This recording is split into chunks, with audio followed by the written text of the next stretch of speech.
If you give a little girl a truck or a little boy a doll, you might find the girl's tucked the truck in for a nap and the doll's been turned into a toy soldier. Well, according to Dr. Leonard, that's really no surprise, as he explains in his new book, Why Gender Matters, what parents and teachers need to know about the emerging science of sex differences. Dr. Sachs, good to meet you. Good morning, Al. Now, this is interesting because, I've got two kids. I've got three kids, but two smaller children, who's a boy and a girl, and my son goes for trucks, my girl goes for dolls. What is it? Are we really hardwired that differently? We really are, and that's some of this new research. There's a fascinating study just published showing that when you look at newborn babies, first day of life, and you put a woman stands on one side of the crib, and on the other side of the crib you have a mobile swinging around, the girl babies all look at the woman. The boy babies all look at the dangling mobile because it's moving. The boys are looking for the movement. The girls are more interested in a human face. That's on the first day of life. These differences are hardwired, and we now understand exactly why that's so. And you say there's this trend toward gender-neutral playtime and playthings. That's really not good. The motivations were right. 30 years ago, people felt, we don't want to put kids into pink and blue cubby holes, and we want kids to have broader horizons, so let's treat them all the same. Made a lot of sense, but it hasn't worked. What we now know is, as Janetta Colesman said, in order to be at home everywhere, you got to feel at home somewhere. And the way you want to start with your child is to have your boy comfortable being a boy, and not try and get him to do things that don't come naturally. So don't necessarily let them play with dolls. I mean, if they want to, it's okay, but don't force it. Yeah, the idea that forcing boys to play with dolls or forcing girls to play with erector sets would be of value, we now know is not of value. You also say there are physical differences. For example, vision. Boys and girls see differently. Yeah, and this again is brand new research. Nobody even looked at this 5 years ago. 5 years ago, the idea that girls and boys, that the eyes are wired in fundamentally different ways, it didn't really even occur to anyone. How do girls see differently than boys?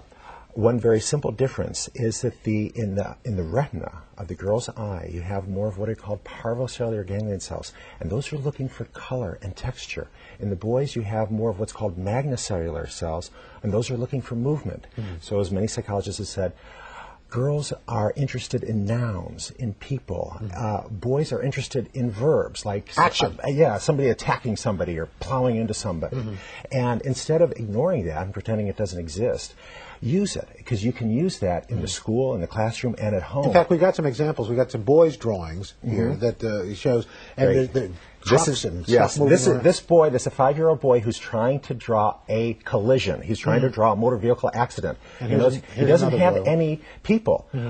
Again, here, this boy is trying to draw something moving, but boys tend to prefer black, gray, silver, and blue. And then here's the girls' drawing. Yes, much more colorful. Girls use more colors: red, orange, green, beige, and brown. And they're drawing people with vivid facial expressions. And you need to understand those differences. If you understand those differences, if you don't understand those differences, by first grade, boys will tell you drawings for girls. Right. They don't want to draw.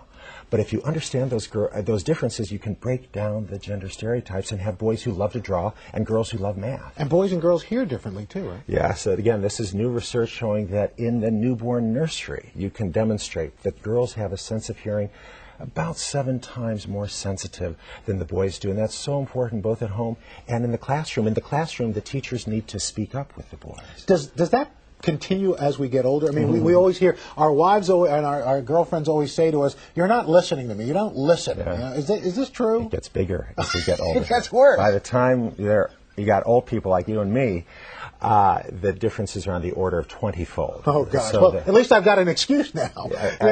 And you are also a proponent, really, of single-sex education. Why? It makes it easier for the teacher. Now, the strategies that I present in the book, they can be used in a co-ed classroom, and more than half the presentations I've done around the United States and Canada have been for co-ed schools, because teachers in a co-ed school need to know this just as much or more. But it's easier for the teacher, instead of having to have one lesson plan that focuses on the nouns and another lesson plan that focuses on the verbs. You only have to present one lesson plan. Well, this is really fascinating stuff. It's a fascinating book, Dr. Sachs. It's been very exciting. Thank you so much. And you can read an excerpt from Why Gender Matters on our website at today.msnbc.com.